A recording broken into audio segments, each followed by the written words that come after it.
Forget what you heard. Yeah, boy!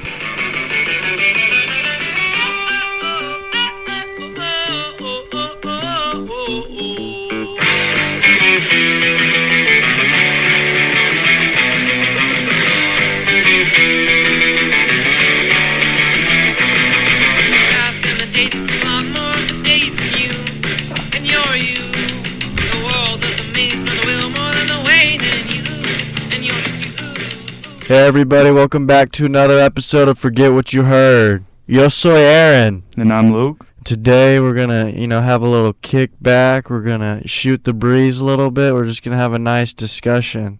It's a little chill chat. We're just gonna wind down, it's the start of the week. We're just gonna lay some things out there, some news, some notes we think we should touch on. We wanna stay in, keep our fingers on the pulse of the culture. Right, Luke? Yeah, man, there's a lot of big news and notes in the sports industry, along with the follow-up of the Paul Mayweather fight, which we'd like to touch on, give our thoughts, our 2 cents. We spent some time watching that, so definitely touch on that, the Julio Jones news, some other, training camp news, and even NBA. So we're going to touch on a lot of different things, so let's go ahead and get into it, man. Where do you want to touch on first? Let's get into the biggest news. From the baddest man, Julio Jones. Julio Jones. He's been traded from the Atlanta Falcons. We've only seen him on the Atlanta Falcons, and now he's on the Tennessee Titans. Wow. He's going from black and red to blue and white. It's a nice color. It'll probably bring out his eyes a little bit, but it sent shockwaves to the NFL community. And for myself, I'm excited for him. I think, it was time for him to move on and go to a better situation. He gave Atlanta everything he got, man, and more. So, I think it was a good trade for both teams. Time to move on for Atlanta. Tennessee's going on that Super Bowl run, and I like it, man. I like it. I'm gonna grade this right now. Let's hear it, man. What'd you give him? An A, a solid A, man. I'll pencil that in right now. For Tennessee? Yeah. Both sides. Why not? Actually, I would give the Falcons a B+. They didn't get that first. Yeah. But they did get a lot of picks back. Yeah, it's second and a fourth, so, that's not bad. And if you want to compare it to, like, DeAndre Hopkins' trade and stuff, I think it's pretty similar. Especially for a 32-year-old wide receiver. Yeah, making like $23 million a year. But I guess Tennessee only have to pay like $15 million of it, which isn't too bad either. But, going out and getting another number one with A.J. Brown being the guy there too is amazing. I like how the NFL is kind of going that way and bringing in like number ones, having 2 number ones on your team. Like, it's pretty cool. It's pretty interesting. And I think as it is right now, Tennessee made this move and they now have the best receiving duo in the NFL. Can you name some others? Some other teams that are kind of doing that same thing? That have, like, the best duos in the league. Yeah, like the Seattle Seahawks, like Lockett and DK. They could be number ones. Jamar Chase, T. Higgins. Adam Thielen, Justin Jefferson. Like, those are number one guys that they're building up on. And it's fun to see that, because in the past you kind of had your alpha and then you're kind of number 2, number 3 slot guys. But teams are really going out, drafting receivers early, trying to get number one. Oh, and Amari Cooper and CeeDee Lamb. That's another duo that's pretty high up there. A lot of expectations there. But just getting back to, NFL teams trying to bulk up on the receivers and getting those number ones, I like it because it's a passing league. And you're going to need great receivers, man. You're going to need them. Yeah, just to name a few more. Mike Evans and Chris Godwin. Yeah. Is that the second best one? Yeah, you could debate really any of them, but I'd probably say so off the top of my head. And you mentioned T. Higgins and Jamar Chase. Is that strictly potential? Yeah, it's potential. I think the way their molds and builds are kind of like number ones. That one wasn't even in my mind, but I like that one. Yeah. I think we should do an episode of like the best duos in like 5 years. Yeah, we could definitely do that, man. That would be pretty cool. But yeah, a lot of potential in this young receiving course too, man. A lot. Yeah, Cortland Sutton and Jerry Jeudy. Yeah, that's another one. Justin Jefferson and Adam Thielen. Yeah, I mean, Thielen's a little older, but, JJ. Oh, no, this is just right now. Oh. Not the 5-year. Yeah, they're top 5 for sure. I think when Thielen's healthy, man, we can't forget how good he is. A.J. Green and DeAndre Hopkins? I think maybe top 10. Not top 5. There's way too many better. Like Cooper and CD, I probably have in there. You mentioned Evans and Godwin, AJ and Julio. I know we're missing a few. Oh, Cup and Woods is another solid one. I think that one kind of goes overlooked, but Stephon Diggs and Cole Beasley. No, not as much. I mean, Diggs is a freak, but Beasley isn't that type of guy. I'd like to see the Packers have a dynamic duo. Yeah, man, potentially with Amari Rodgers. Oh yeah. But they don't have those 2 number 1s though just yet. So yeah, it'd be cool, man, if they could have gotten Julio or something. But what is your outlook for this Tennessee offense after this trade? I'm gonna compare them to the Brooklyn Nets. Is that kind of a reach or? I would say so. What is? Oh no, I see where you're going. Derrick Henry, Julio, and AJ Brown. Yeah, and it's like their defense is fine, but it's nothing crazy, and they're just gonna have to really score a lot of points. And their offense is gonna be really good. It's like because Brooklyn, they have the trio, the stars, just like Tennessee does now. Currently, a top 3 running back and 2 top 10 receivers. So that's pretty scary. And I'm gonna compare them to the Nets because just offensively, they're gonna be hard to stop. Are you gonna stack the box now? I mean, you can't with A.J. Brown and Julio out there, and then you can't double team them because then you got Derrick Henry. So you're gonna have to find a middling ground to try to stop this offense, and it's gonna be hard to stop. But their defense is gonna, give up a lot of points. But I think this offense is gonna be so good that they're gonna be up there with the best, man. I mean, they're probably not up there with the Chiefs just yet in the AFC, but I could definitely see them getting in that kind of territory, definitely winning the AFC South. And possibly we're making a run in the playoffs, depending on how good their defense is and if they can improve. Because I think Tannehill is fine. Not worried about Ryan Tannehill at all.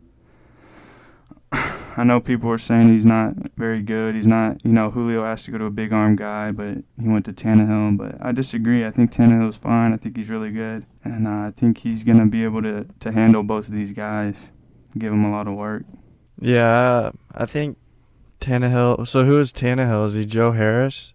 I don't know. It's hard to say because he's the guy. I mean, he's the guy getting the ball to everyone. He's Jeff Green.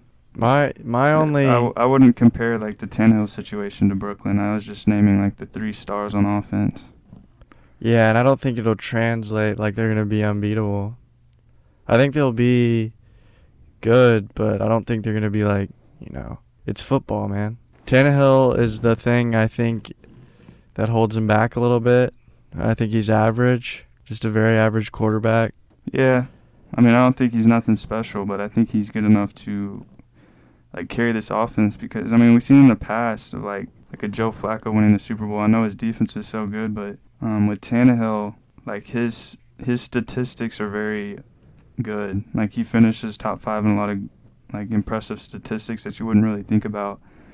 I know that's because of stacked boxes, but like I said, man, you're gonna have to pick and choose if you're gonna stack the box. If they don't, then it's a Derrick Henry run show. So, I mean, his accuracy percentage on deep throws in 2020 was 49%. That was number 3 in the NFL.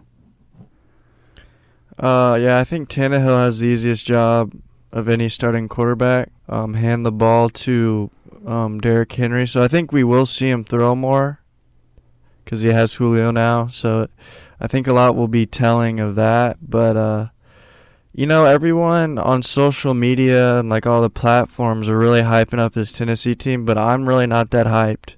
I think they can be a good team. I think they can be a playoff team. I think they can win the AFC. Win the AFC? Yeah. Over the Chiefs and everyone? Well, I mean, I think they have potential, but like people are just already penciling them in and winning the AFC. I think they have but there's a lot of things that have to go into it. I mean, yeah, it's one player, man. This is football, man. This isn't basketball.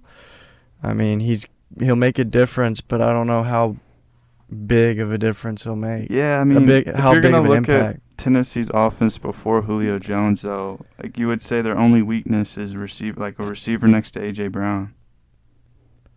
And they went out and they addressed their weakness. They had Corey Davis, who's fine. Yeah, but no, they don't have him anymore. I know, but they did, and they had Jonnu Smith. Yeah, but what I'm saying is, like, if you were to look at their offense on paper going into 2021, you see Josh Reynolds opposite of A.J. Brown, you say that's the weakness here, right? So they go out and they address that by getting a top 10 receiver right now and one of the best of our generation, or this generation. And to put him opposite of Julio, like, that solidifies their offense. Like, this is one of the best offenses on paper. There's really no weaknesses. You have one of the best running backs, one of the best receiving duos. And then Tannehill's fine. I mean, statistically, he's actually a pretty good quarterback. So I think their offense is up there with the best, and it's just a matter of if their defense can be like middle of the pack, like the potential is really high. They remind me of the Cowboys, though. So, like, they could be really good if they reach where they like their potential, but if they don't, then they're just like a 8-9, 9-8 team. But if their defense is actually like steps up from last year in middle of the pack, like this is a Super Bowl winning team.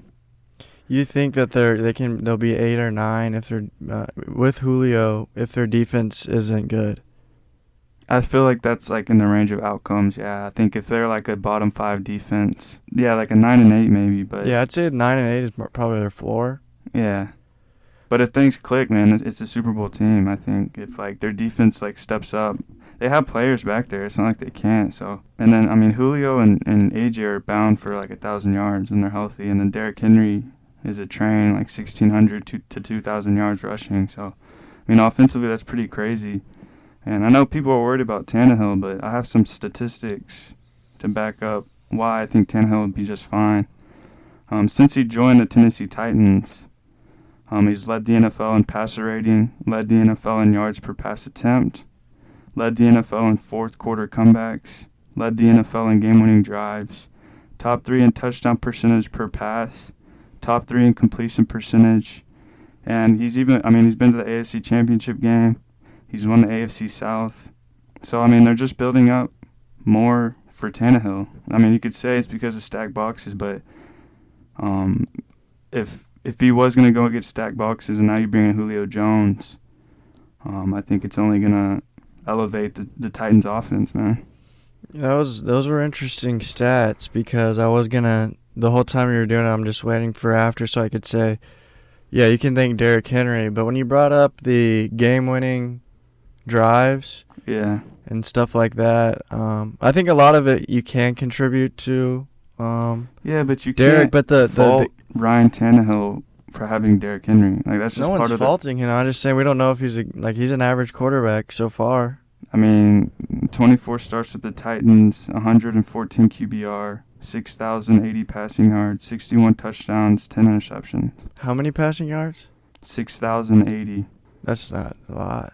I mean, compared to Mahomes, he's had 6,900. So 900 less yards in 24 starts. He's had 6,000? 6,080 yards, yes. In 24 games? Yes. I thought Patrick Mahomes threw for 5,000 yards in one season. The last 24 starts, I don't know. I'm not sure. That's just what I'm looking at right here. He's thrown for 5 more total touchdowns than Mahomes. It's in the 24 games? The last 24 games. There's no way. Yeah, there is. I mean, I'm looking at it right now. I thought Mahomes threw 50 touchdown passes last year, didn't he? Yeah, I mean, 56. I mean, yeah. What did Tannehill have? I'm not sure. But I know it's total, so it includes rushing and stuff. Oh, well, that still shouldn't be close. But Tannehill definitely shouldn't be winning that. I mean, dude, I'm literally looking at it right now. That's shocking, but it is, man. It's crazy. That doesn't make any sense. But how are you seeing this? 24 games, he has more touchdown passes. No, total touchdowns. 61 to 56. Same amount of interceptions, and he's got a higher completion percentage. He's not anywhere as talented as Mahomes, but I'm just saying, like, statistically, he's a good quarterback. That's all I'm saying. Yeah, I mean, we can't judge him until we see what happens on the field.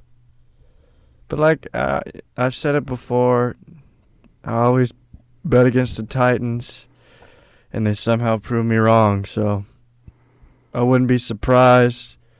Just know I'm a little skeptical. I'm a little skeptic, man. Yeah, I'm not as skeptical as you are, man. I think it's going to be a good team. I think, because, I mean, there's a playoff team, and then they add Julio to their biggest weakness. Like, you go from Josh Reynolds to Julio Jones. It's pretty insane. And they only got better from that. So I think they go from a playoff team to a contender.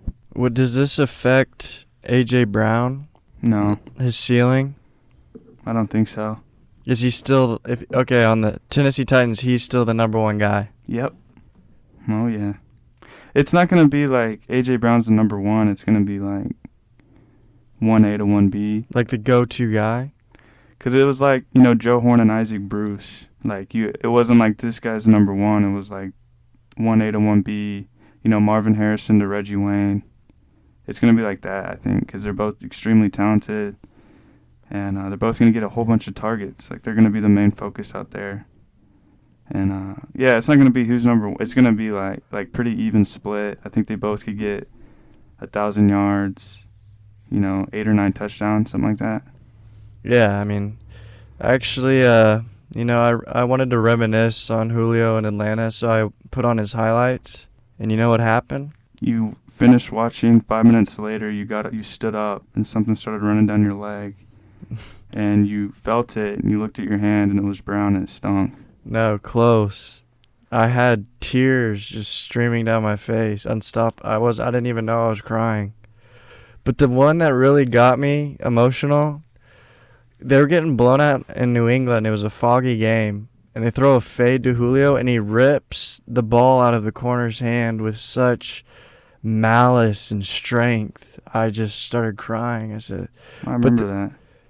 And the catch in the Super Bowl, when he's like basically the sideline catch. Yeah. I was just like, dang, dude, this guy's got so many high. And I like his celebration when he's on, like, no one's gonna catch him into the end zone. He does the sprinter thing where he leans forward. Like he puts his arm back. Yeah. He's just such a so cool guy, dude. Yeah. And then I watched it was on Instagram, and he was teaching like Calvin Ridley, like he was like showing that he was gonna cut in the middle too soon. He's like, you're doing this. He's like, you're supposed to, like, you go as hard as you can until the very last second, and then you cut. Because he was like slowing down to get into his cut, and he was like, no, make sure you're pumping those legs. And then he did it, and I was like, golly, I don't know how you guard that freak of a man. Yeah, he's the best at that, dude. The stop and goes where he runs real fast, he chops his feet, and then he's gone. Like, he's literally like the perfect. Like, he's so good at that. But yeah, man, he's a technician. He's the best receiver of this generation. He's up there with the best. Just a physical freak, physical specimen. It's just insane to see him leave Atlanta, man. He's always been that Atlanta Falcon in the dome with his black visor, that red jersey on. It's just going to be so weird to see him in Tennessee. But, just because he got traded, man, let's not forget who Julio Jones really is. I know he had an injury-filled season last year, but this is one of the best guys in the NFL, man. So it's going to be interesting. Unfortunately, being in Houston, Texas, we get to see him play. Yeah, we get to see him beat up the Texans. Is there any doubt? I mean, is there any way that he digresses, he falls off a little bit? No. New system, new quarterback, new vibes. No way. Age. The only way he'll regress is if they don't pass the ball as much as Atlanta does. He's probably not going to have, like, those crazy, 15 targets, 160-yard, 2 touchdown games. But, they're definitely going to throw the ball a little more. So, I mean, if he gets, 100 targets, is that realistic? That's a lot. About 85. It's a lot. Is that a lot, though? Oh, targets? Yeah. I mean, it's plausible. I don't know. But he's one of those guys, he doesn't need a lot. I don't know, man. I don't know. He's 32. He's going to a new landscape. No more turf. No more Matt Ryan. It could be. Yeah, I think things are lining up to him to regress, but I think he's just so good it doesn't really matter that much. I hope so. Because, I mean, I know I've mentioned the Randy Moss thing before of how he was kind of broken in Oakland. And he's 32 years old, just like Julio is. And they traded him to the New England Patriots for a 4th-round pick. And he had one of the greatest receiving seasons of all time. But I know that was with Tom Brady, but... Julio wasn't broken either. Yeah, Julio never really had that moment. So I don't think, in terms of regressing as a player, I don't think so. I think we're going to still see the same guy. I mean, last year it was just injuries. Like, people forget, like, the year before, he 1,000 yards. Like, he just had that hamstring problem from training camp, and it lingered all the way into the season. But if that's out of the way, man, and he's healthy, it's the same dude, man. Big same dude. I'm not worried about him regressing as a player just yet. I'll give it a 20% chance that he does. I mean, as a player, I don't think so, but statistically, I could see him regressing a little bit, yeah. But we got to remember, too, like, Calvin Ridley was still there. He was still doing what he's doing with Calvin Ridley. Like, he could do it with A.J. Brown, too, you know? Yeah. Now it's Calvin's show, man. Yeah, what does this mean for Calvin and Kyle Pitt? Oh, the stocks are up, man. Stonks are north. Y'all should have bought them when Julio was still there. Now they're just soaring, dude. Calvin's a freak. Kyle Pitts is a freak. Russell Gage is going to be real good. You think so? I think he'll be good, dude. His projections went up to, like, over 1,000 yards. Yeah, I think he'll be, like, a PPR freak. It's going to be interesting because every time, like, every game that Julio was out, like, Calvin Ridley went bonkers. Have you seen that? He's crazy. And the way he's different than, he's a touchdown machine, dude. Yeah. He scores double-digit touchdowns. 1,212 touchdowns. 1,200 yards, 12 touchdowns. So but that might be due to Julio. It is, for sure, yeah. You think Hayden Hurst can take away from Kyle Pitts? I think Kyle Pitts is going to play receiver. But he's a tight end? Yeah, like, he's a tight end, but I think he's going to, like, in the formations, like, go and play the X receiver, like, a lot. That would be, Like a lot. Because they have Hayden Hurst. I know they'll run a lot of 2 tight ends. But he's going to play a lot of receiver, I guarantee it. Dang, that'll be, like, one of my favorite things to see. Yeah, it's going to be fun, man. You got to go get some Kyle Pitts in fantasy. I'm going to go get Falcons and season tickets. Yeah, man. Hopefully Matt Ryan still got the juice. He does, man. He's mighty icy hot. Yeah, you said Matty Icy Hot stinks. No, I said, he's not the same, but he's still good. We'll see, man. We'll see. We haven't really seen him without Julio. So. Because let's think about it. The highlights I watched today, who was throwing him that ball? Matt Ryan has been. That pass on the sideline in the Super Bowl, there's no better pass in the game than that pass. I'd say that. But only Julio could have caught it, but I'm saying that pass was perfect. I'd say that Julio Jones is upgrading at quarterback. No. I do. I believe that. I think the only reason because of volume. The Falcons throw the ball like so many times. There's a reason for that. Probably more than anyone. There's a reason for that. Because that's just Matt Ryan's been an MVP of the NFL. Yeah, what, 10 years ago? 3 years ago? No, when they went to the Super Bowl? It's like 5 years ago. That was 5 years ago when they went to the Super Bowl? Yeah, it's been a long time. Oh, well. Still, I think he's upgrading. There's no way. Yeah. That's asinine. I think he's more aggressive downfield. I like Tannehill, man. I think he's going to be good. You really like Tannehill. I don't like him. I think he's a good fit. No, because statistically, he's just a better quarterback than Matt Ryan. Downfield passing, play act, whatever. I mean, and yes, of course, some of that is Derrick Henry, obviously, but the Atlanta Falcons have never had a Derrick Henry. And I think you can't knock on Tannehill because of that. Like, I think what he does in the system that he ends, he's really good at that. Like, I think that they play to his strengths. This is where I disagree with the numbers. It's the eye test, man. Matty Ice is a lot better than Tannehill will ever be. Well, have you ever watched Tannehill? Yes, it's like watching paint dry. No, it's not. He has the easiest No, job.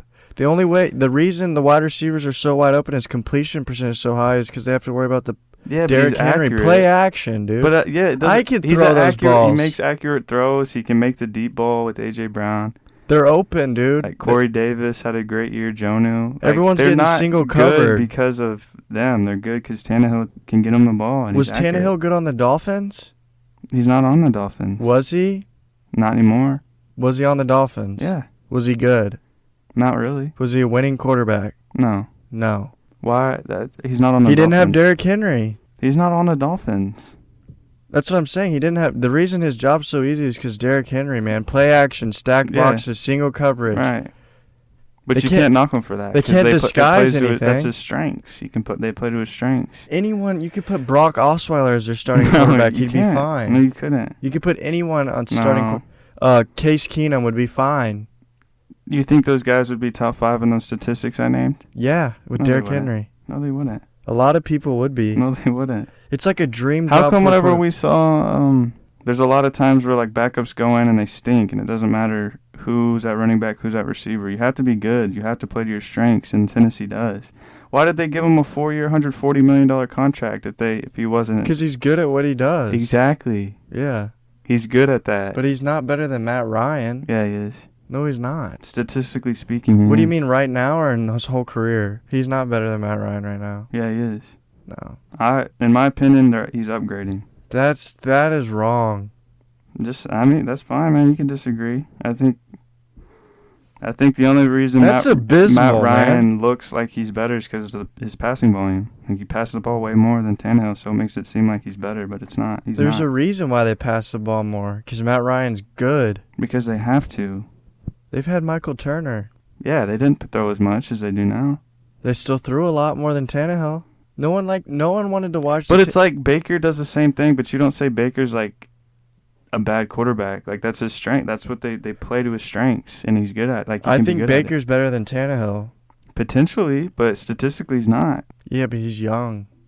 I know. I'm not gonna argue that. I think Tannehill's potentially smart. He Baker doesn't could turn be over better. the ball. Yeah, Accurate. but he's not. He's got a good deep ball. He's got good arm strength. Like it's fine. Like I think he's good. He went to A&M. Correct. Bad. He's been good the last few years. He played wide receiver at A&M. He did. That's pretty crazy. Stinks. Nah, man. He's put up some crazy numbers. He's average. And they add Julio Jones, so watch out, man. Watch out for this Tennessee team out here.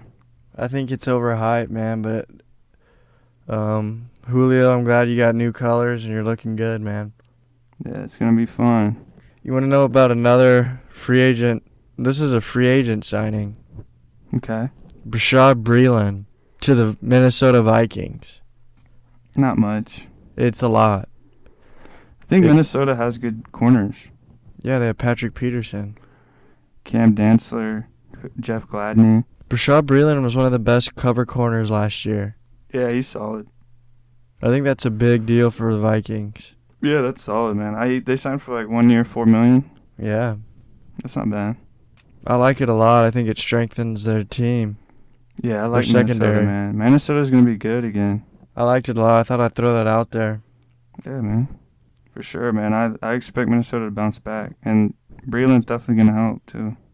Well, I heard there's a little rumbling coming down the street. You hear that? What is it? All aboard the Gus bus. Gus Edwards, What man. do you got on the Gus, man? 2 year, $10 million. Oh, man, he's going to be able to buy a lot more than a bus. Yeah, he's gonna get a little train car. 2 years, $10 million, huh? Yeah, They're riding him, man. They're riding the bus, man. as they should. He's good, man. Too much Gus bus. Yeah, I mean it's nothing crazy, but That's a lot of money. definitely he's getting paid. So That's a lot of money for a guy like Gus Bus to me. I think it's good though. Like I think that's a good contract for both ways. He deserves it though, man. He's good at what he does, man. Do we know where he's from? He went to Miami. Miami, Florida? Yeah. Really? Yeah, I would have never guessed that. Dang, I had no idea. For 3 years, man. Gus Bus, get your money, man. What do you think this means for Dobbins and co? What does it mean? Not much. They got J.K. on his rookie contract. They're gonna run him into the ground, and I think this is like taking out an insurance policy. They like Gus. They know what he's capable of. You know, if anything were to happen to their dude J.K., they got Gus right there. And the bus don't slow down. It just keeps going. So, in a way, it's just, insurance. I think but we all know J.K.'s getting on there. And he's getting on that field, and he's running, man. He's running fast and hard, man. He ain't going to be stopped real easy, no ankle. Not going down by the ankles, man. You're going to really have to wrap that little sucker up. I think Gus Edwards went to Rutgers. It said Miami. He went to Rutgers first and transferred. It was a weird Rutgers school, though. Yeah, I think people underestimate Gus Edwards. I think he's going to have a good role. I think it'll be like a 60-40 split. He's going to get goal line work, close yardage work. And he's good, man. He's a good number 3 back on this team. Dang, he moved the chains in 2020 at the second highest rate in the NFL behind Alvin Kamara. So, yeah, man, get your money, get paid. You deserve it. Good hard work. Get your nose down, get to work, man. I like him. It's a great deal for both sides. Yeah, I'm sure JK's happy, too. Oh, yeah, man. He said Gus is like a dad to him. Yeah, they probably kiss in the locker room. That's not true. But, not sexually, just, out of pure... With their helmets on and, face mask to face mask? Yeah, just pure love, man. It's all love, man. It's all love in that backfield, man. Yeah, man. 3 pretty scary running backs. There's no feast or famine this year. It's all feast. We all eat, baby. I want what's on your plate. You can have it. Big dogs got to eat. Did you want to talk about Aaron? Yeah, Aaron Rodgers, man. Oh, that little prima donna diva. They say wide receivers are diva. I haven't seen a diva like this since, Terrell Owens, man. He got on Jeopardy, and now he thinks his poop don't stink. And now he doesn't have to show up to camp. And now he's just going to hold out until someone comes out of nowhere and sweeps him off his, sweet feet. Take him to a place where he wants to go. And, things aren't, always a dream scenario, Aaron. This isn't The Bachelor, man. This is real life, man. These are people's lives that are at stake, people's jobs. You can't just be holding out like this, man. Green Bay's done everything you want except for draft wide receivers and go after them in free agency. Well, man, you're a quarterback. You make the wide receivers around you better, so let's do a better job. You have Devontae Adams. You have Aaron Jones. You got A.J. Dillon. You got Bakhtiari, man. You got Amari Rodgers coming in, man. Just take a step back, look in the mirror, and relax. Relax, bud. Let's not blow this out of proportion, man. You're turning into a villain that you don't want to be. You're turning into someone we don't want to see, all right? But if you do decide to go to the Broncos, you will become the most favorite player in the NFL, and your jersey sales will go through the roof. So that's the only caveat to this. But other than that, you stay put where you belong, buddy. Wow, okay. Did I take the words out of your mouth? Just tell them how you really feel about it. Hey, man, from one Aaron to another, man, I care about you, man. And I don't want you to soil the Aaron name. So that's just a few cents I threw at you. And maybe we can get it together. Hey, you can always give me a call, man. I would say my number, but we have a whole bunch of fans, and I don't want a whole bunch of my phone blowing up all day. So, I'll DM you on Instagram or something. We can go get coffee or something. I'll get on Jeopardy. What if it's something deeper than this? What do you mean? What Money? If there's something going on behind the scenes that we're not really sure of. Give me a scenario. What if the GM slept with his wife or his mom? Okay.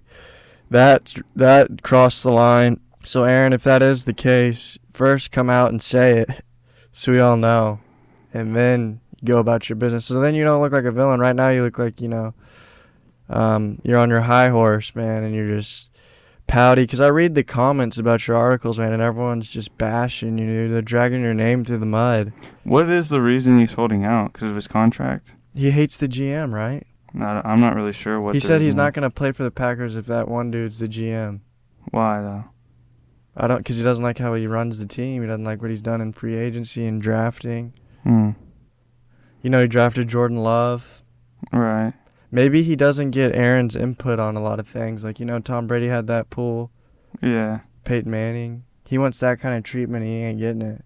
He's not going to get it anywhere else. Come to the Broncos. We'll treat you like a little king. It's not his choice, though.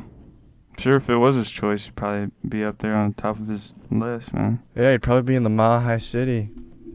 Yeah, I think it's Denver, Vegas, somewhere around there. I know he wants to go west, but, I mean, if they do end up trading him, which I doubt they do, it's going to be an AFC team, but they're going to have to get a lot back. I think he's going to retire before they trade him, though. Let's not sugarcoat this, man. He's going to be in Green Bay. Yeah, I don't think they're going to move him at all. Because if the whole thing is just with the GM, like, they have a whole organization. Like, yeah, if Brett Favre can jaunt around and then go on his little escapade and go to Vikings, Jets, and then come back and they welcome him with open arms. Aaron Rodgers hasn't even left yet, and they're already treating him like a, you know. That's true. You know, like he committed treason. Yeah, he didn't even have wieners on his phone yet. Yeah, no jaunts.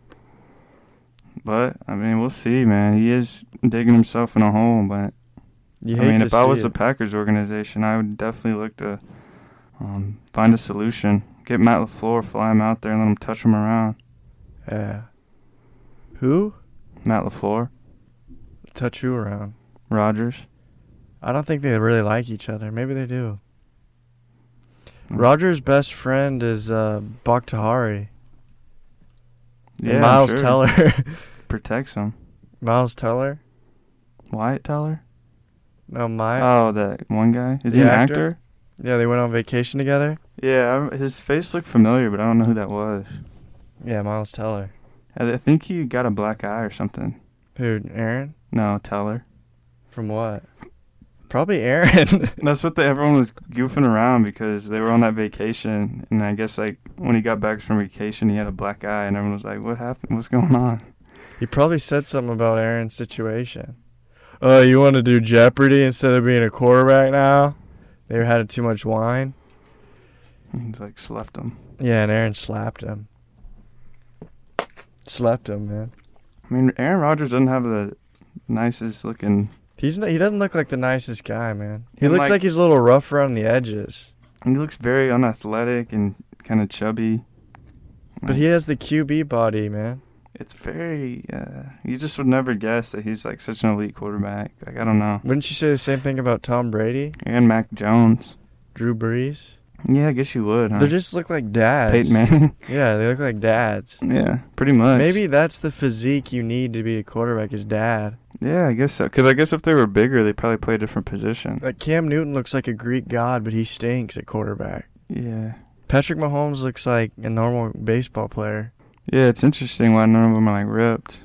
Wonder why that is. Because it throws off their throwing motion if they're too ripped. Maybe so. I never really thought about that. That's interesting. Yeah, I haven't gone and looked at the science behind it, but you could at least do like crunches and like abs, I guess. Maybe not arms. Oh, you can do it all, man. What do you say we move to the NBA? All right. It's Pride Month. Okay. Good segue. James Harden is out for Game 2. No one knows how long you think he'll be out. The whole series? A few games. The whole series? No, he'll be back. Will he be 100? Probably not, but he'll probably be out like a few games, maybe a week. I think he'll be out the series. Quite possibly. And I think, the Bucks. Are they playing tonight? Yeah. The Bucks are gonna win tonight. I don't think so. I do, because they had one of the worst shooting outputs from three I've seen in a while. The difference but they had the worst 3-point shooting game in Game 1 against Miami, but they ended up winning that game. But this is a different team. This is the Nets, man. You can't miss them threes. I think they went like 6 for something, 30 something, and that you won't win. You won't beat the Nets like that. But I think and without James Harden, and I think unless Blake Griffin keeps playing like he did, then, maybe. I think they lose tonight, but then I think they'll win Game 3. What about Game 4? I haven't gotten that far yet. 5? Not sure. 6? Not that far. But that's just what I think. I don't know. The Nets are just too good. Yeah, especially if Blake Griffin's playing like that, man. What about Trae Young? Phenomenal. There's nothing young about this kid, man. So other than his age, man. His game is... Looks like he just came out of a womb. It looks like he just got out of a Texas-Oklahoma twister. Looks like he came out head first of the womb. Yeah, it looks like his hair got caught up in a tornado's twister. Yeah, he looks like he just did push-ups with a polar bear. Lost his hair. It looks like they hot glued a wig on his head. Yeah, it looks like he just shushed the crowd because his fart was so loud. Yeah, but Trae, man, he looks like a unstoppable force. His floaters, man. Yeah, he's a great player, man. He's showing up in the playoffs. Most important time to play. I didn't know he was a floater freak. Yeah, he's got a well-rounded game, man. He led the league in floaters. And I believe it. I thought he was a guy that... I didn't know he was smart either. Pretty good at it. I compare him to Steve Rash. I compare him to Rafer Alston. Skip to my Lue? Yeah. I don't see any similarities. I mean, Rafer had a floater, I guess. Well, you just have to settle for that. He's also fly like a G6. I don't know. I don't think I would want to hang out with him, but he's good at basketball. You would want to hang out with Trae? Not really. Yeah, I feel like he'd get on my nerves real quick. Yeah. He'd always say, "Yo, it's Ice Trae the gang." And I'd say, "Hey, dude, can you shut up for a second? Dude, I'm trying to meditate." Right.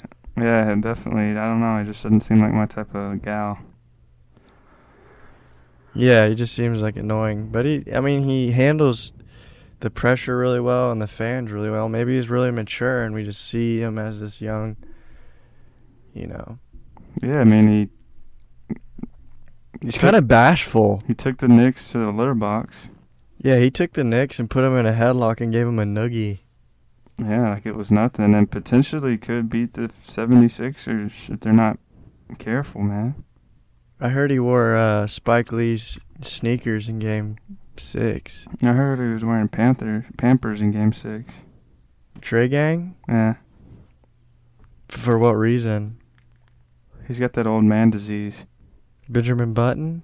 Yeah, where it just slips out. Oh, Benjamin Button. He can't hold it. He can't clinch it. Dude, he's like 20. Right. He's got old man disease on there. Well, that was quite the draft. You got Luka, Trae Young. Didn't they trade for each other? Yeah, they swapped. Who won? Luka's already breaking records, and he's only played 13 playoff games. I remember seeing something on Twitter saying that it was a fair trade. And as soon as I saw that, I deleted my Twitter account, deleted Twitter. I don't plan on going back because that is ridiculous, man. And that's wrong. I mean, at some point you could have argued that, like last year, the year before last, like the rookie years. Like, yeah, that's fine, cool, but to say that it's a fair trade is not fair. Luka's a top 5 player in the NBA. Yeah, he's the best player under 25 in the NBA. And I mean, to give him up for free for Trae, like Trae Young's a good player. Like he's gonna be a star.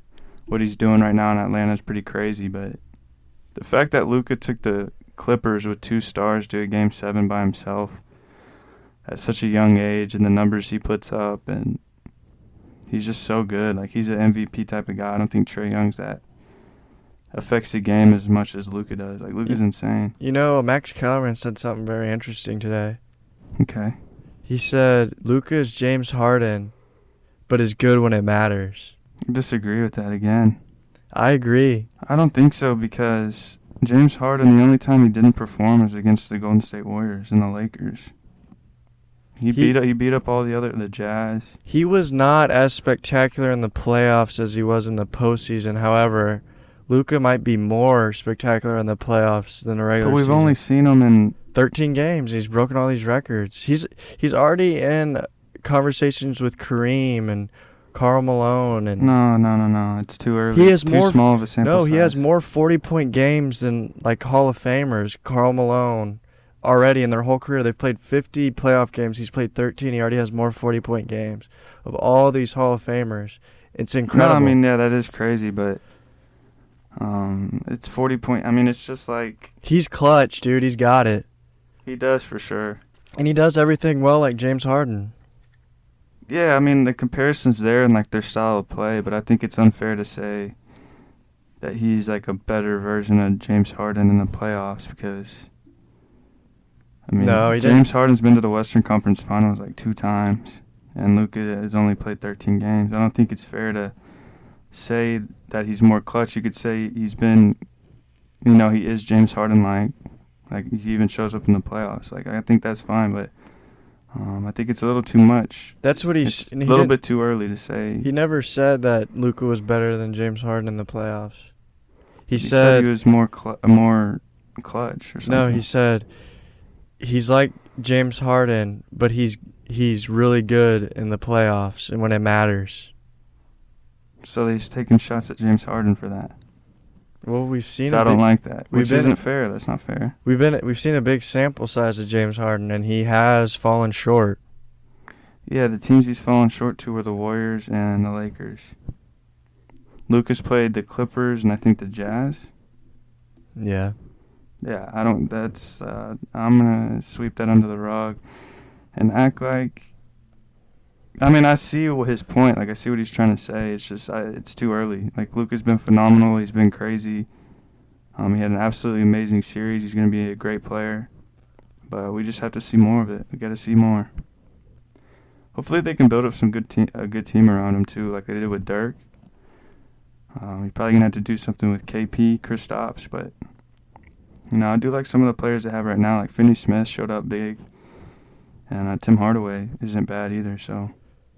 Does it come to you as a surprise that after the season Kristaps is complaining? I hate this whole situation. He said that he doesn't feel like a co-star. He feels, because Luka is always dominating the ball and getting all the accolades or whatever, and Kristaps doesn't feel like a co-star like he was supposed to. But I think in a lot of ways it's his own fault. Yeah, it's silly too because he wanted out of New York because of the spotlight was too bright. Is that the reason? Yeah. Like him and his brother or whoever his little agent guy is were like, it's too much. Like the Knicks fans are too crazy, blah, blah, blah. But then he goes to Dallas and he gets Luka and now he's like, oh, I want to start him back. I want to be the guy. But like, dude, you had your chance in New York. Like you were the guy there, everything like that. But then you wanted out because you're a little baby boy. But then now you get your little ego built up going to Dallas. And Luka's there, and now you're second fiddle, man. You're not even close to what Luka can do. So, sorry, nobody likes you anymore. Hopefully, you get traded to Sacramento or San Antonio. Actually, go to San Antonio, man, because Pop will know how to use you and use you really well. He should go to Utah. Yeah, I think maybe. I don't like KP anymore. I don't think he's very good anymore. But if he still wants to be his little superstar little guy, it's not going to work out because he's just like a catch and shoot 3-point 7-footer now. Yeah, that pull up when he was a 2-on-1 fast break and he pulled up for 3 just really that solidified my dislike for KP. Yeah, he just settles for that now. I don't know what's his deal, man. And I guess he just gave up once Luka took the show. I'm not sure, but I don't know. He's kind of hogwash. Hogwash. Mm-hmm. Well, let's talk about the other side. The one, the only, the silent assassin, the robotic claw. Yeah, go ahead, man. This your guy right here. No feelings, no emotions, no soul. Kawhi Leonard. Man, in Game 6 and 7, in case you forgot about Kawhi Leonard, he shows you that when you need him most, he's probably the best player to have on your side in terms of defense and offense. It's incredible to watch. Like, I've seen Kawhi on the Spurs. I didn't really watch him on the Raptors until the finals, and he was incredible. But I haven't really kept up with him on the Clippers. But seeing him go into this mode where it's all business, it's kind of like the other players on the Clippers knew what he was doing. It's time for him to take over, and he got on Luka, and you can count on him to get several steals and like really clutch moments. And, he's making his shots. He's being aggressive, getting rebounds. He just does it all. He almost had a trip dub, assist away. And I think that Kawhi Leonard is definitely a top 5 player in the NBA. Yeah, man. He shows up in big moments. You think he's top 5? Yeah, 5, maybe 5 or 6 in that range for sure. Like you said, he shows up in big moments. He does it on both ends of the floor. I just don't think he makes his teammates that much better, but he makes the team better. So he's a good player. He's a freak of nature. He's automatic when he gets in the zone. And he's a menace on defense. So, yeah, he showed up in those final 2 games of the series, which we expected that to happen because he's like an absolute killer. We've seen it on 3 different teams now. And, yeah. Not surprised at all, but it's just crazy to see him keep doing it. You might forget about Kawhi, after a few days, but then you get reminded that this guy is great at it, and he's a robot. Ventriloquist. He did play a part in I Am Robot, or I, Robot. You can make him out on there somewhere. Sam? Yeah, I look forward to seeing what they can do in this second round series against the Utah Jazz. If he can keep that killer mentality and just go to town on that Utah defense. Yeah, and I want to personally apologize to someone. PG-13, Paul George. Yeah, I knocked you, man, and I didn't know. I didn't know you're putting up 20 a game. I didn't know you're putting up, double-digit rebounds, and you're over 5 assists a game. You're really... I just took you as a scorer, and you're shooting poorly, and I assume that's how the whole series had gone. But, man, you're playing really well and smart, and you're not just being one-dimensional. You're doing it all, and I think you had 3 steals. So, you know what? Kawhi can't do it without you, man, and we're going to need you going forward. And another shout-out to someone we dog on a lot, Nicholas Batum. Played 42 minutes in a Game 7. Everyone counted him out. He had a great game both offensively and defensively, 11.7 rebounds, 3 assists. And let's not forget about Mookie. What do they call him? Mook? Yeah, Mark. I think he went 7 for 9 from 3-point range. Just everything worked out. Luke Kennard. I think Tyronn Lue's starting to get his juices flowing in his brain. I think he had a little lapse there, but...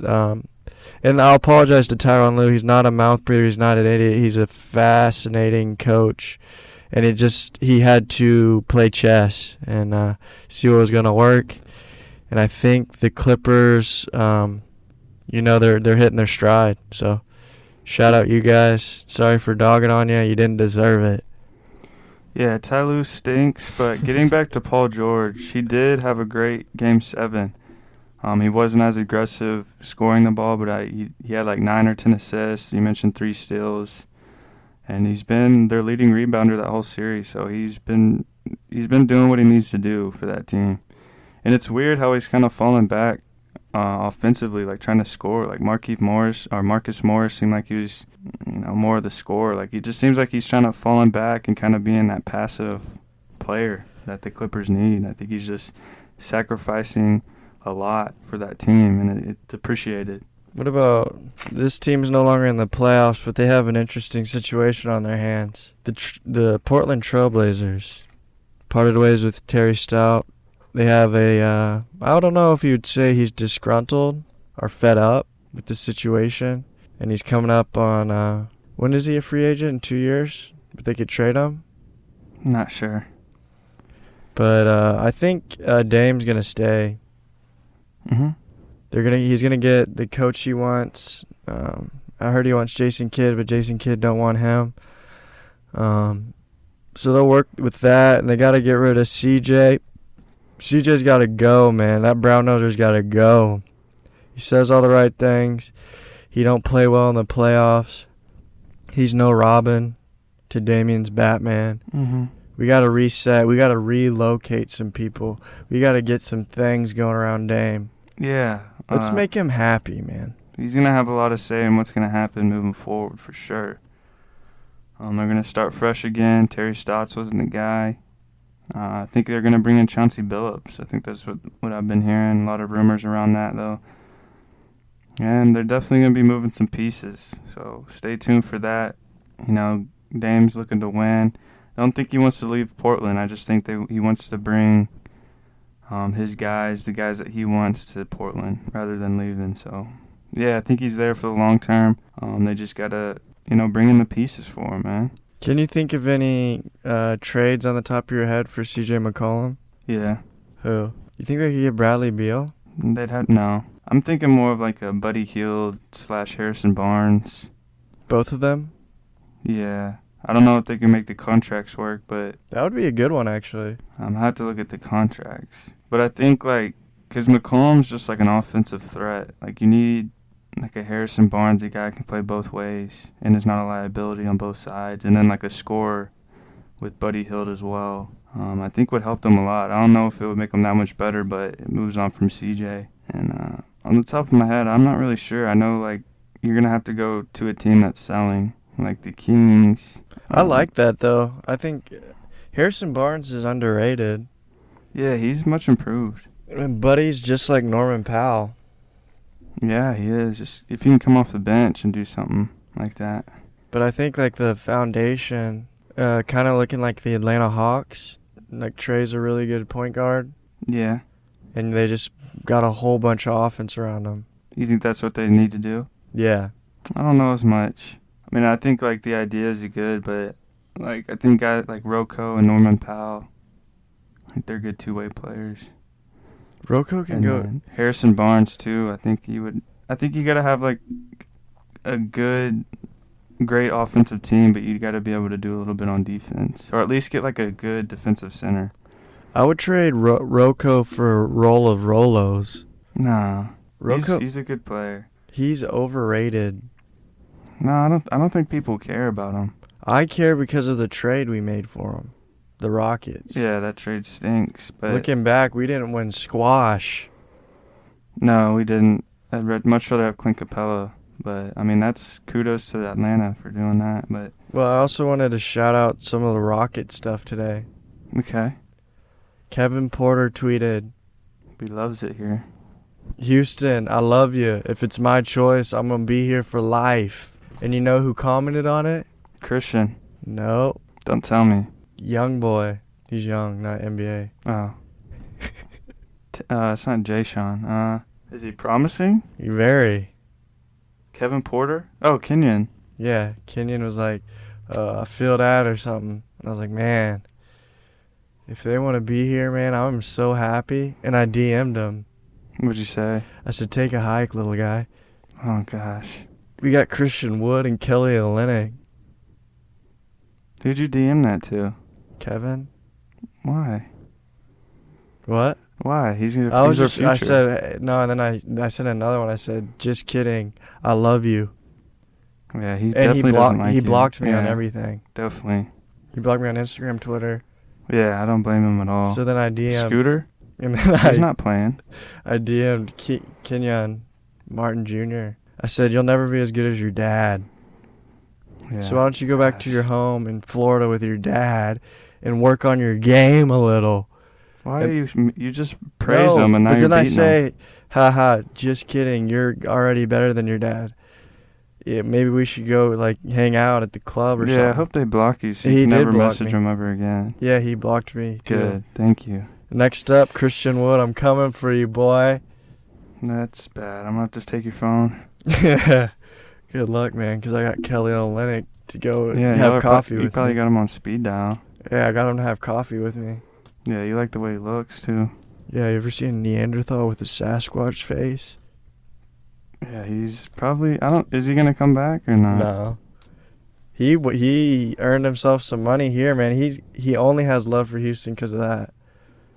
Maybe he was good, man. He was very good. On a cheaper deal. Maybe he'll come back. He ain't going to take a pay cut, man. It's time for him to get paid. I don't blame him. But I'm going to be honest. I didn't know he was that good. He's like the second coming of Bill Walton. Yeah, I mean, he was a freak at Gonzaga. He's like Kevin McHale. No, he's not. He's like Larry Birds. Yeah, there you go. Now we're talking. More like now Larry we're cooking Bird. with some goose grease. Yeah, he's Larry Bird Sr., if you ask me that. He just has He's just good at basketball, really. great hair. Yeah, good looking, man. Yeah, handsome double. Looks like he's in the WNBA. Yeah, if he shaved his little goatee, he could probably make it. Hey, looks like a goat mixed with a... But I'm telling you, that Cambridge girl would dunk on him. No, she wouldn't. She is a freak. Yeah, I saw her stats were nice the other night. Yeah, she's a big one. She wouldn't even. She's no Brittany Griner. She could. She would put. No. She would put Brittany Griner in the basket, man. No. She weighs like 100 more pounds. Brittany did it first, man. I don't want to hear it. Candace Parker did it. Oh no, Lisa Leslie did it. Lisa Leslie did it first. Yeah, baby. But Brittany was unlike someone we hadn't seen, man. Yeah, I've been DMing Lisa Leslie. That's concerning. Why? Because she's an old woman, married. What are you doing in her DMs, man? She's not married. Lisa Leslie? Is she? She's gotta be, yeah.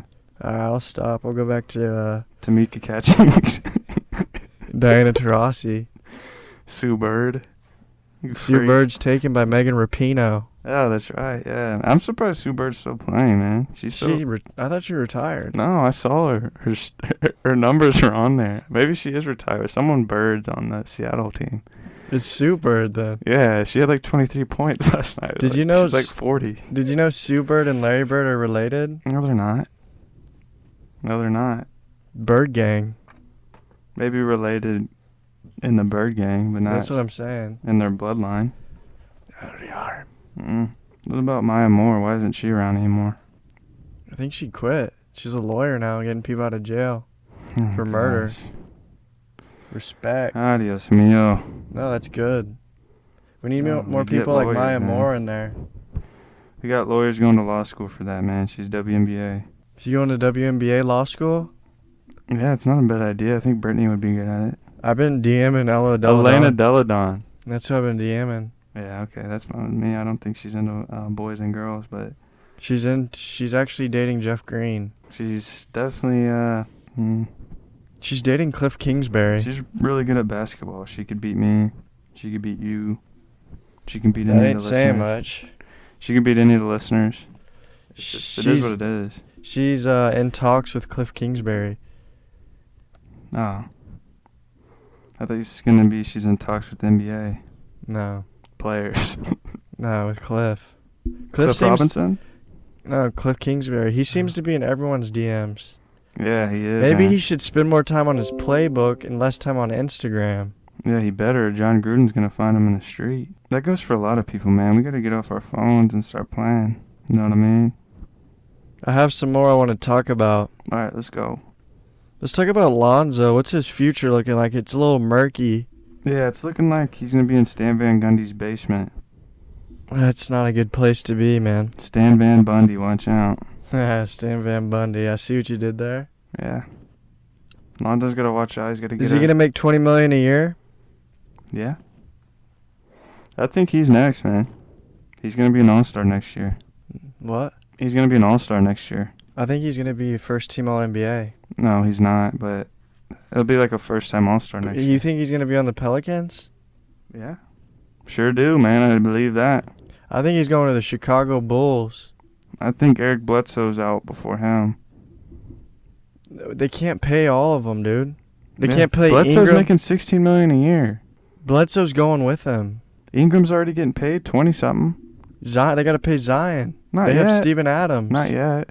I know, but they will. Not right now, though. He's still on his rookie deal. I want him. Actually, I want him. Steven Adams is gone. Bledsoe's gone. They can't. How would they get rid of Steven Adams? Didn't Trade. they pay him a crazy amount? Yeah.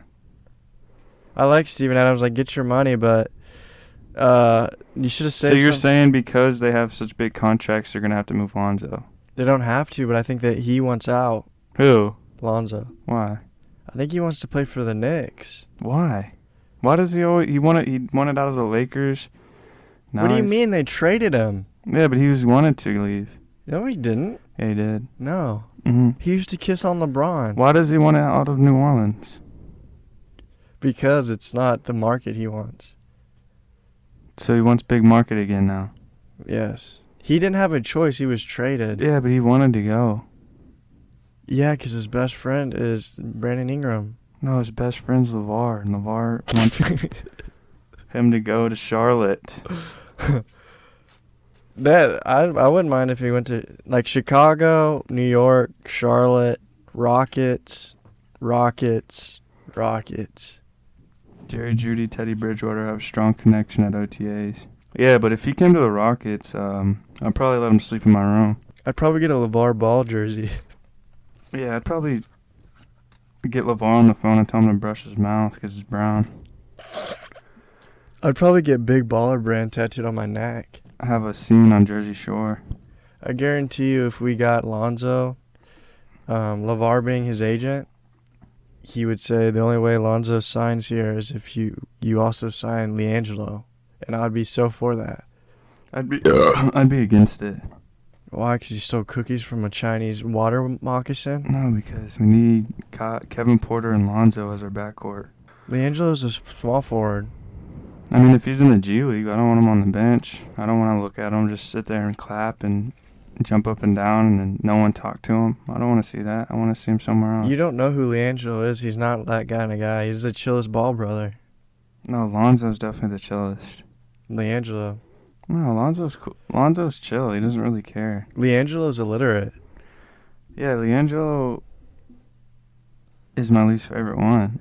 You know how most like people in their downtime they read or they listen to music? Yeah. He finger paints. Hey, I support that a lot. Yeah, I thought that was interesting. I thought maybe he does deserve a second chance. No, not in the NBA, but maybe in like arts and crafts. He should join the African League. If J. Cole can make it, he could. Yeah, what is he doing right now? Shaq West is in some league in France. I know he was on Detroit's G League. I don't think he made the team or anything, but I don't know if he even plays basketball anymore. Who? Jello? Jello, he definitely does. I don't think. Maybe But I think China? we should sign Shaq West. No. Did you see his three? I don't care if you can make a three. I can make a three. Not in the French league. Yeah, I could. You even know how to say yes in French? Weez. You know how to say my name is? Yeah, wee. No, it's Jean-Michel Kellarge. Yeah, I'd rather not know that. Well, you're not cultured. You know what? I'm not in France. I'm in America, and we're all dumb and stupid. Yeah, but you gotta embrace the stink. Exactly. I'm embracing it. But we do love our sports. We do love to talk about them. We do love our dogs. Dogs are cool with me, man. What about a cat? Not as much. I like tigers. What do you Tigers mean? are one of the most interesting animals in the NBA. Yeah, they're very interesting. No, in the world, on a serious note. I mean, yeah, I think we've talked about it, but they're not. They're cats, dude. But they're interesting. Because they're big cats. Did you ever hear the story about the tiger in India? That if you went, they would go get water and he killed like half the tribe? No, is this Shere Khan? Shere Khan-Aroga. Really? Yeah, his Can't- brother. You gotta stay out of that territory. Yeah, but how do they not? It's a tiger, dog. Those things are crazy. I know, but why don't you just not go over there? Oh, they knew about them? Yeah, but they had to get water, I think. They needed to bring watermelons. I would have gone. Why don't they have weapons? It was a long time ago. You just need a machete, and that thing's dead. No, Yeah. I don't think a machete would kill it. Yeah, it would. You'd be dead before you knew it. No, I mean, it would bite on you and stuff, but if you're hacking at it with a machete, you're gonna break some spines. The thing about cats is they attack you from behind. And that's why you get it in the rear. What do you mean you get in the rear? You take it in the rear, and while you're getting taken in the rear, you hack at it a little bit. like this? No, You're not going to get any strength like no, that. I mean, you can turn your you waist. don't know You've been golfing You know before? tigers are huge. Yes, I You're love not gonna be tigers. able Are to my move. You're not tigers gonna are be one of my favorite animals. I got a little tiger right over here. Panda, tigers are cool with me. But you know one interesting fact about animals? Or a animal? The hippo. What about them? It was a dolphin that evolved into a land hippo. It's not a dolphin, it's a manatee, the sea cow. Yeah. And But manatees came from dolphins. Isn't that crazy? Where did you hear this? Shoot, what is that guy's name? He's a well-known animal freak, and I wish I knew your name so I could shout you out because you're really good at what you do, man. Thank Is this you. like evolution? Charles Darwin? No, he was just going through how, like, the smartest animal, like, if the smartest animal in the ocean became a land animal, and then he made the comparison on how, like, hippos are the smartest and most relatable to dolphins because they were once a dolphin. Where did dolphins come from? Probably LeVar Ball's basement. Can you imagine what's in LeVar Ball's basement? I just see a whole bunch of those Christmas decorations? No, those kid shoot thing. You shoot the basketball into the hoop, but they're with the kid the net style thing? Yeah, it's just lined on the wall, and he just shoots on them all day, trying to beat his own record. Yeah, it's definitely something like that. Never lost.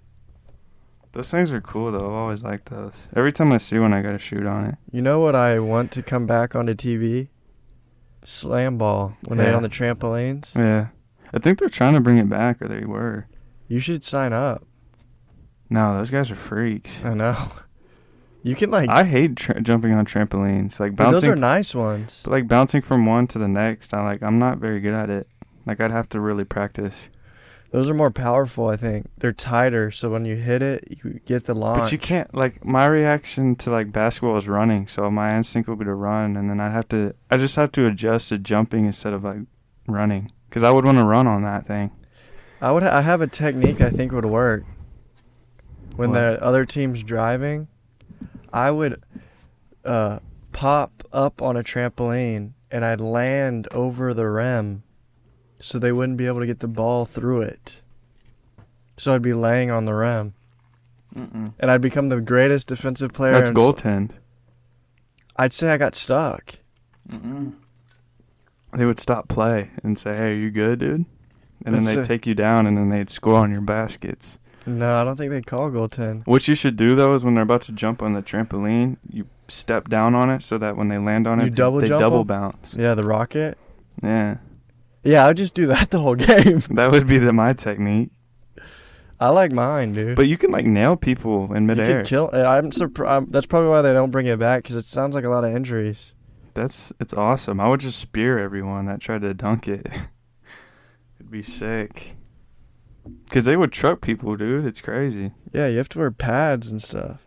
I definitely would. And then there's the outside ring where you can run. Yeah, it's like a normal court, and then there's like 4 or 5 trampolines, and I would inside just of the run hoop. on the side and then just hop real small and just dunk it real quick. I'd land on the goal. I know. You would do everything with the goal. You'd probably sit on it, poop on it, dance on it, I'd probably kiss on it. 3-finger 5 it. I'd kiss on it. I know you would. They'd call me the rim runner. Yeah, they would. Probably a little rim grazer, and that's where you spend all your time at. I would love the nickname Rim Grazer. There's the Rim Grazer again. He's laying on the rim. Yeah. That guy's figured it out, Tommy. No one's thought of it until he got into the league. Now he's the greatest defensive player in slam ball history. Yeah, and then you get Mango Langoed on. And then I'd like taunt people when I'm standing on there. I'd like spank my butt. Yeah, and then somebody's going to injure you. And then they'd finally figure out the game plan. They'd have one guy, when I'm on the rim, blindside me off the rim, and the other guy dunk it. Yeah, that would just set up you as like a target, because then like the next game, everyone's going to know about the rim grazer, and they're just going to want to destroy you. But then I'll get up a different way. The second game, they'll be driving, and I'll bounce, and I'll go through the net and land on top of the rim. So they think I'm just really playing. No, as soon as it happens, they're going to injure you. No, I'll stand under the basket, and every time they shoot or dunk, I'll always wear a helmet with a neck brace, Because I'm going to go straight through the hoop and hit the ball with my head or the person. I don't think that would work. Then they'll call me headstrong. No, they'll call you Dipsy Dukes. They call me bonehead. Yeah, they'll call you Brain Slosh. I'd have CTE. Hey, you might turn into a little Aaron Hernan. Hey, man, don't say that name on this pod. You said he was one of your favorite tight ends. You Yeah, can't get mad at me. Football-wise. Football tight end or the other tight end? Football. Okay. Last night was the fight of all ages. The Logan Paul versus the Floyd Money Mayweather. No winners. 8 rounds. Yeah, I watched the whole thing from start to finish. Before we get into this fight, I'd like to shout out Chad Johnson, Chad Ochocinco, Chad Osu Menorah, Chad McDonald's eating man of a guy. Chad Johnson, man, believe in yourself. He put up a great fight against the actual boxer. I think he's an amateur boxer, Max Williams or something. But shout him out, man, Chad Johnson. You did really good up to that last knockout. I don't even think it was a knockout because he stood up like after 2 seconds and the ref called it, which was silly. But thank you, Chad Johnson. Thank you, Chad Ochocinco, for what you did. Thank you for that, man. It takes a lot of courage, a lot of bravery to do that, and I support you. You're an inspiration. Yeah, that was brave of you, man. You went 4 rounds, and I think you were an inspiration to us all last night, man, saying, if you want to do it, just do it, man, and don't be afraid to fail.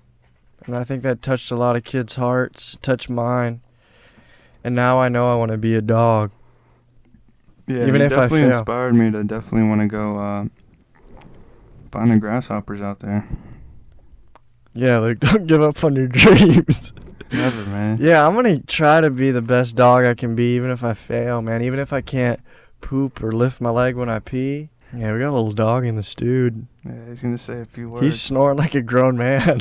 But yeah, man, I did. We did watch the Logan Paul fight from start to finish. The introduction was cool. I know the Moneybag Yo performed. Migos did a little snippet of their new song. It was pretty cool, man. Just walking out, seeing it. But the actual fight itself was definitely staged, man. There's something about it that there's something involved, man. My theory is Floyd didn't knock him out because they planned to do a part 2, a part 3, and a part 4. There's too much money involved for them to just have one fight. We saw with McGregor and Floyd, they're going to try to do it again. Pacquiao, it's all just a business, man. I think there's a clip out there. I mean, watching it, I think there was a moment that like Logan Paul actually did kind of get knocked, but Floyd caught him and he like whispered something in his ear, and they got back up, continued to fight. So I think like don't be surprised if we see a part 2, because realistically, if Floyd had beef with this guy and actually wanted to fight him and box him, I don't think it would be an 8-round no decision. I think Floyd can knock out pretty much most people boxing, especially an amateur boxer. And it's interesting to see. Like I didn't think he could go 8 rounds with Floyd. He seemed very tired. Floyd just seemed like he was there just to pity party it, just to get his money. It was a sparring match. Yeah, literally. It's just there wasn't too much going on. Like they don't hate each other. There's not a lot of juice behind this fire, man. It's obviously just a money grab. I gained a lot of respect for Logan Paul. Me too, yeah. He walked out with a holographic Charizard around his neck, which was really cool. Yeah, super. He went 8 rounds with the best boxer of our lifetime, maybe ever. Supposedly, yeah. And didn't get knocked out. He got a little gas, but he hung in there. I don't think it's real. I think Daniel Cormier tweeted that it was a bad look for Floyd. Yeah, because it's not real. I disagree. It's not Logan real. Paul is a lot bigger. He can eat punches. No. He can. You could tell like Floyd only turned it up like a few times. Like if Floyd wanted to turn it up and just destroy him, he could have. I think like you said, remember in the 4th round he was trying? Yes. I think that's the only time he really was trying to knock him out, but I think after that he was just going to cruise because he didn't want to open himself up and then, get knocked out by Logan Paul. Like, he just played it safe the rest I think of that the was the goal for both, was just to go the distance. Nobody get knocked out, nobody get hurt. Let's just get our money. You know what I mean? Like, I don't think their goals going into it were like, let's knock each other out. Yeah. I think it was like, let's just get through it, put on a show, whatever, like spar each other for 8 rounds. You know what I'm saying? Yeah. Because, like, it only got really aggressive, like, a few times. Like, it was more of, like the last round, like, Logan was just, like, holding this guy. Like, just holding on. Like, it wasn't very, there wasn't much beef to this patty. Like, I wanted to see more. I wanted to see more aggressiveness. Like, a real boxing match. Like, something on the line. But it was really just, there wasn't anything on the line except for they were already going to get paid. I think that if Floyd fights Jake Paul, it's definitely going to be a knockout. Because he hates Jake Paul. Does he? Yeah, Jake Paul stole his hat in the press Oh, that's right, yeah. And Floyd was saying he was going to kill him. And I don't know how Jake got in because Floyd banned him from the fight, but I guess he changed his mind. Yeah, I think, like... Everyone hates Jake Paul. Everyone, like, Floyd respects Logan. Yeah, because Logan's a businessman first and foremost. Like, he didn't want to... smart. And he's not. Like, he's a good dude. Like, yeah, Jake Paul is ignorant. He's comes ignorant in and talks out of his butt. Yeah, cocaine addict. Disney kid. Like, no one really likes him. But Logan, you get respect. And, like, Floyd respected him. Like, hey, we're just going to go and we're going to spar, get our money. Right. Don't have really anything against each other. Right. But, yeah, Jake Paul. Man, Jake Paul's too scared. He's so talk. But then when he gets encountered, it's just... Dude, I can't wait to see this Tyron Woodley fight. Yeah, I just hope that Jake gets knocked out. Because he's actually... Because he'll have to quit after that, won't he? I hope. Like, yeah, I think Woodley's going to shut him up. Because Woodley's about that, too. Like, he talks, but he's knocked people out in the past. Yeah, it's definitely a better fight than Askren. Yeah, like, Woodley's not even known for, like, his hands. Like, he's more of, like, a grappler. But he's knocked people out in the UFC with his strikes, so. Yeah, I was talking to someone that has knowledge on Tyron Woodley, and he's a wrestler first, but he has...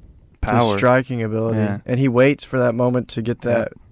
He would call it, what is it called, the T-bomb or something? Yeah, something like that. And he just waits for that. Yeah, like 2 years ago, Tyron Woodley was my favorite UFC fighter.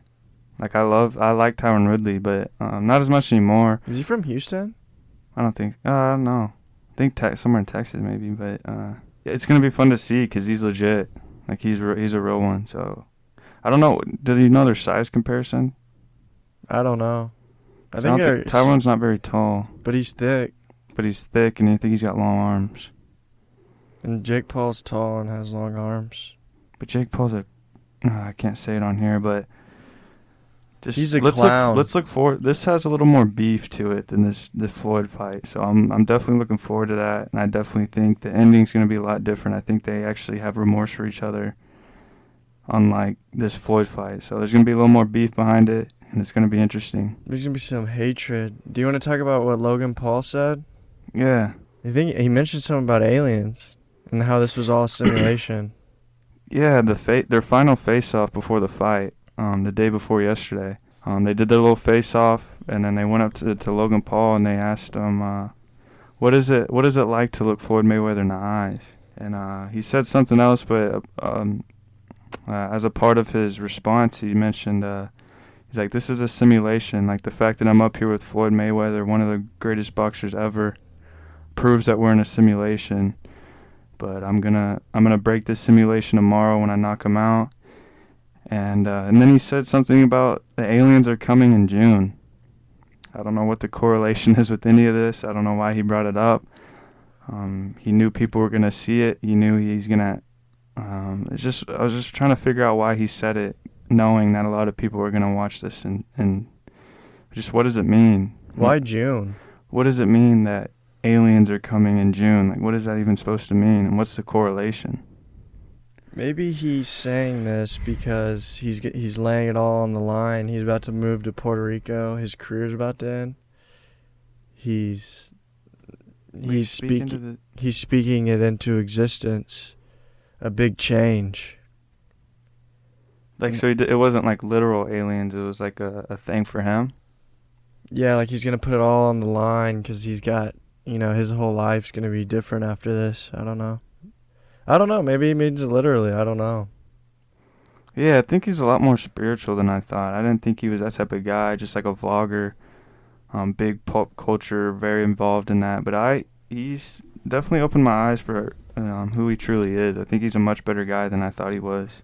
It's maybe because I always got Jake and Logan mixed up, but now that I actually know the difference between the two, Logan's a much better guy. He's much smarter.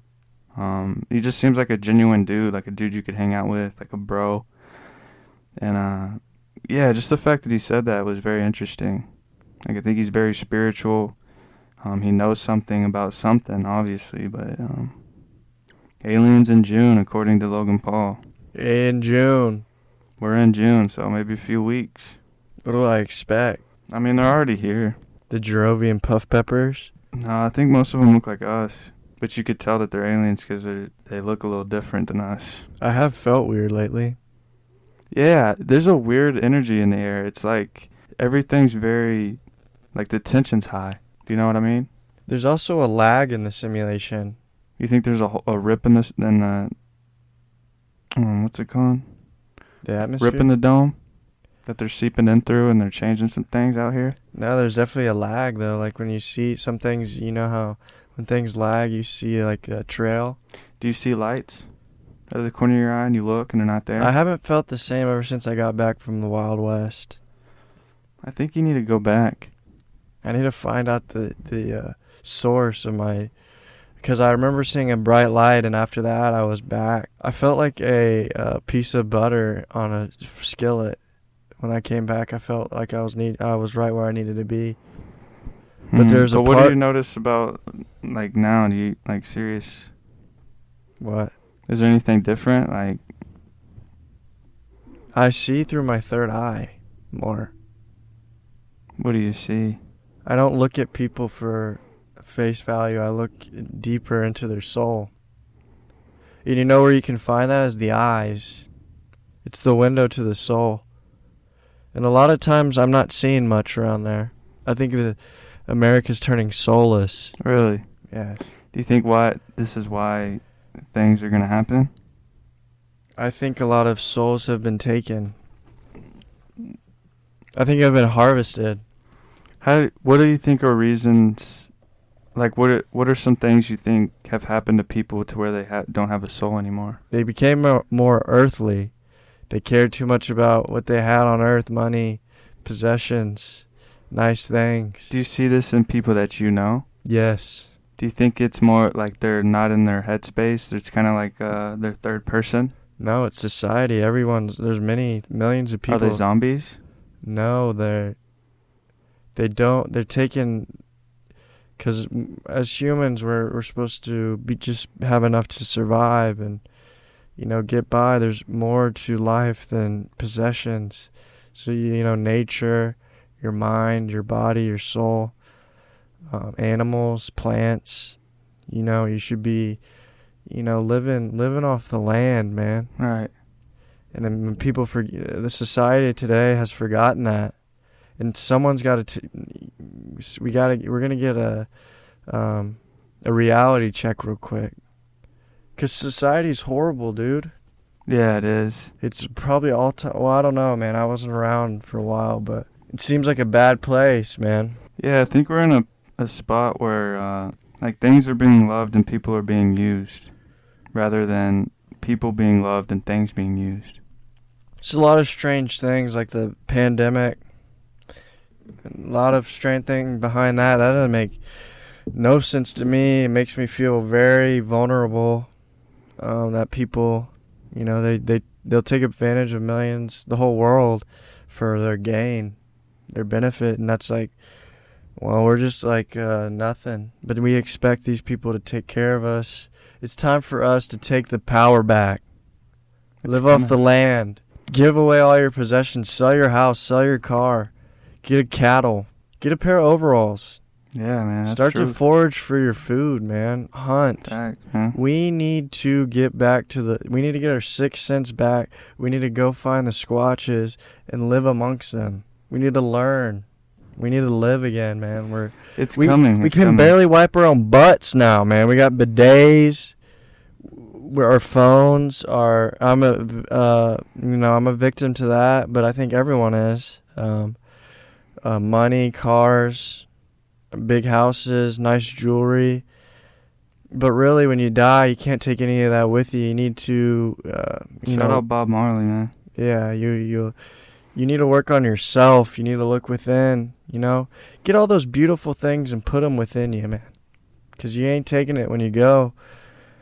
And I think our world has lost sight of that. We've completely been blinded to it, man.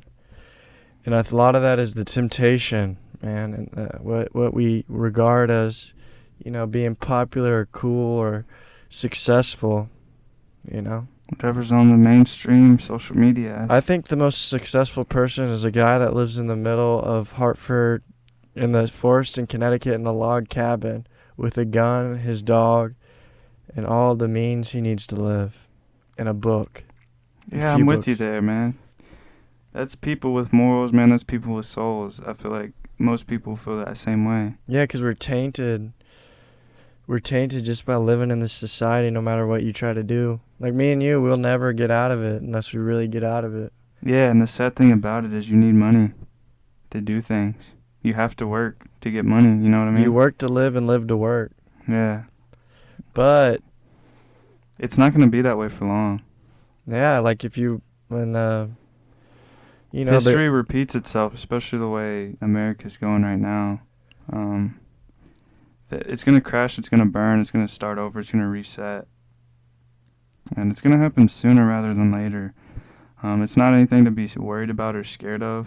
I mean, those who don't know will definitely crash and destroy themselves. But if you're aware and you're a spiritual being and you still have a soul, it's something to look forward to. So don't give up.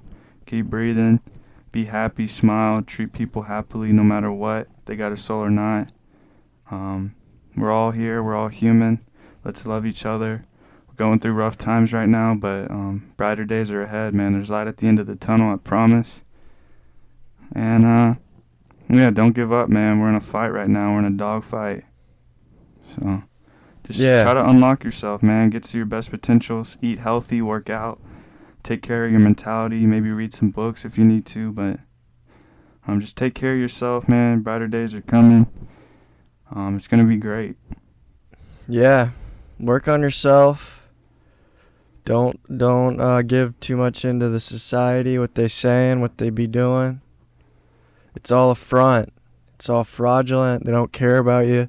You got to care about yourself. Trust your family and your friends.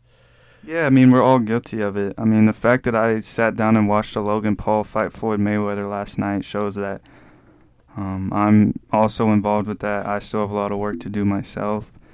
But the fact that you can realize that what you're doing, isn't necessarily what you should be doing, is a start. And that's what it's just knowing and being aware of what's really going on is extremely important.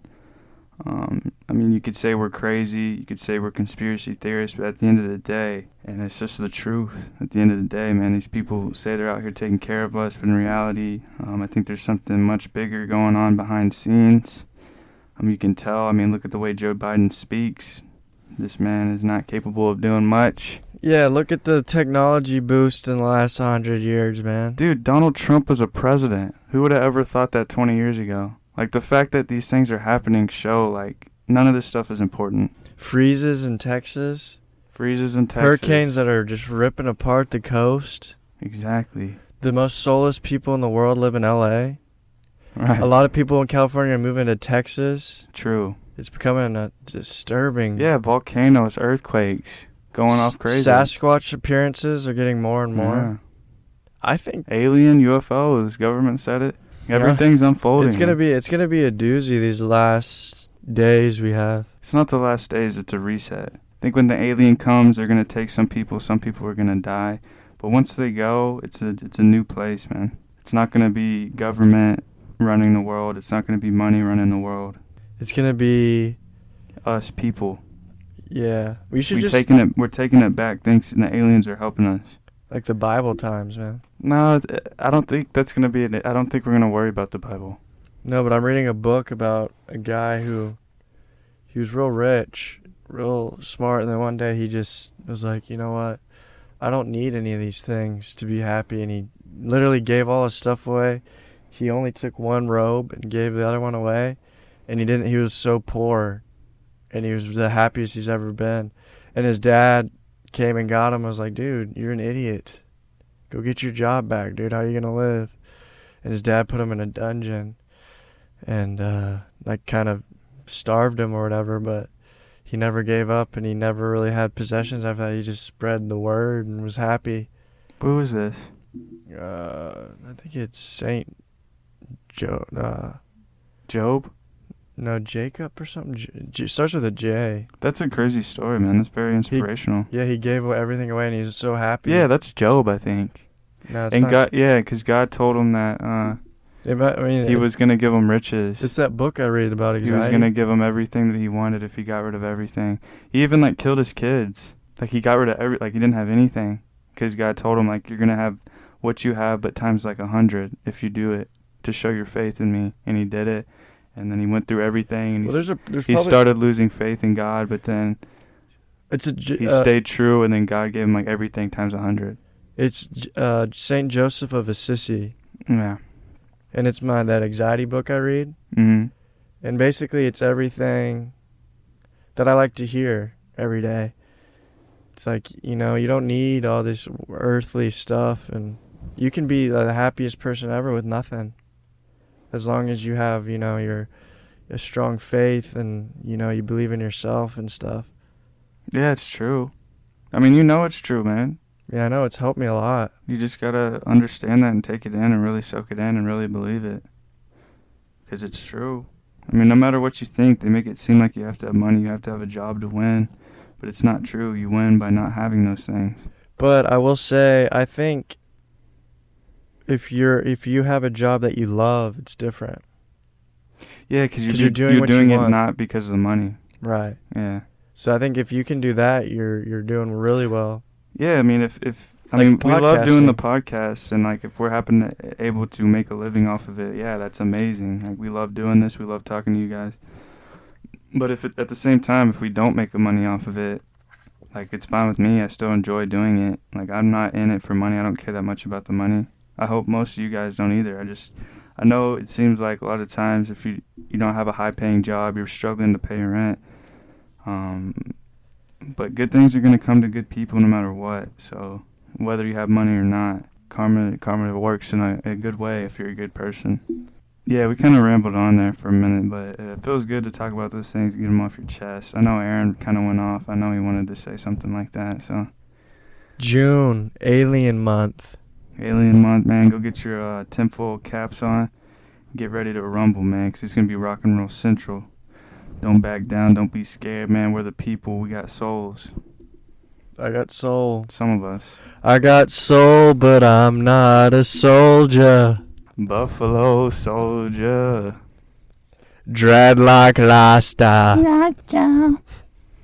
Heart of America. Fighting for survival. I think I missed it. Whoa, whoa, whoa, whoa. Whoa, whoa, whoa. Alright, guys, that was another episode of Forget What You Heard. We're shooting the breeze, living life, telling you about life, telling you about sports and the news and notes. Hope you guys have a good week. Take care. We love you. Peace, love, and happiness. Rodgers. Rotten.